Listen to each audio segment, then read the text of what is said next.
Ohayo! So, samahan niyo ako ngayon mag-shopping. Isa sa pinakamurang binibilhan namin dito ni Mama. Ito nga pala yung Zakzak na kung saan maraming pagpipilian ng mga damit.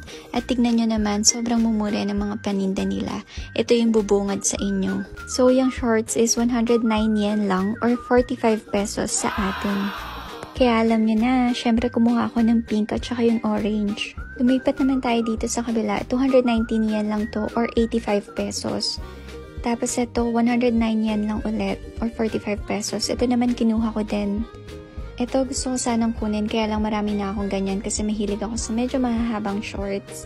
Ito sure ako kinuha ko kasi 109 yen lang siya.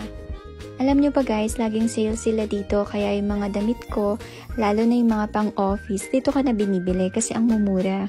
At saka ang gaganda ng quality, tignan mo naman. Ito gusto ko sana bilhin kaya lang crop top. At dahil nga tumatanda na tayo, medyo iniiwasan ko yung ganun. Tsaka syempre kailangan ko muna mag-diet. Ito din kinuha ko kasi 109 yen lang, pwedeng pang office. Dito naman sa baba, parang mga Korean vibes or Japanese. Ito kinuha ko siya kasi 399 yen lang or 150 pesos. Ang ganda kasi pwede ko siyang magamit sa office. Ayan, 199 yen lang. Grabe, sobrang mumura. Ang gaganda pa ng mga design. Ito, 555 yen. Ito naman, 199 yen lang. Ayan, ito kinuha ko din siya.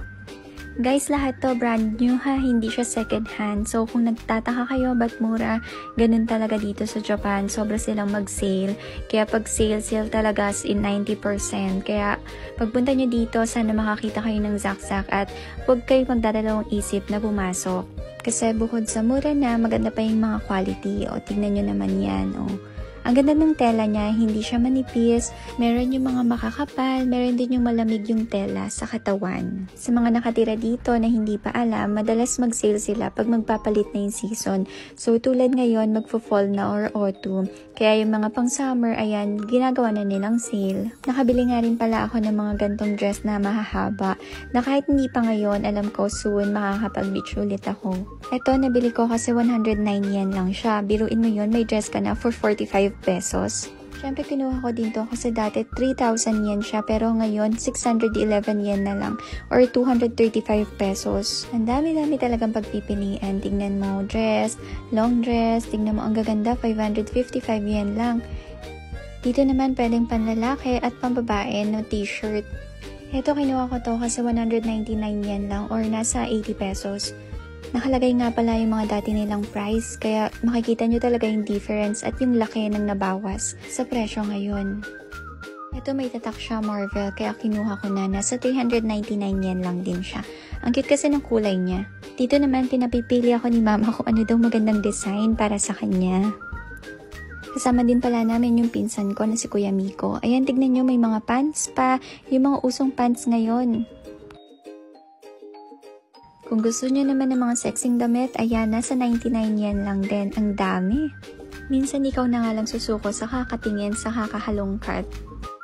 Guys, sa labas pa lang yon. So, ito, papasok pa lang tayo. Marami pang sale dito. Pero, super sale talaga yung nasa labas. So, ayan, 399 yen lang din. Sa sobrang daming pagpipilian, hindi ko na alam kung saan ako magsisimula. Hindi ko na alam kung saan ako pupunta. Kaya ipapakita ko na lang sa inyo yung ibang laman ng store na to.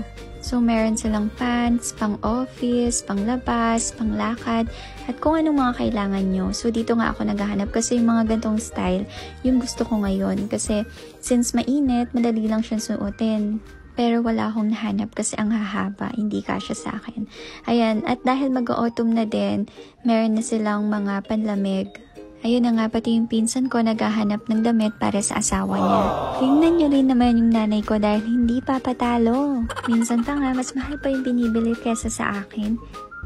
Meron din pala mga shoes and bags dito pero never pa akong nakabili. Kadalasan, mga damit talaga. Pero may shoes akong nagustuhan at ito yon. Kaya lang nung binalikan ko, wala na kaya nasad ako. Sa dami ng nabili ko, nasa 3,000 plus yen lang yung binayaran ko. Kaya guys, ano pang hinihintay nyo? Mag-zakzak na!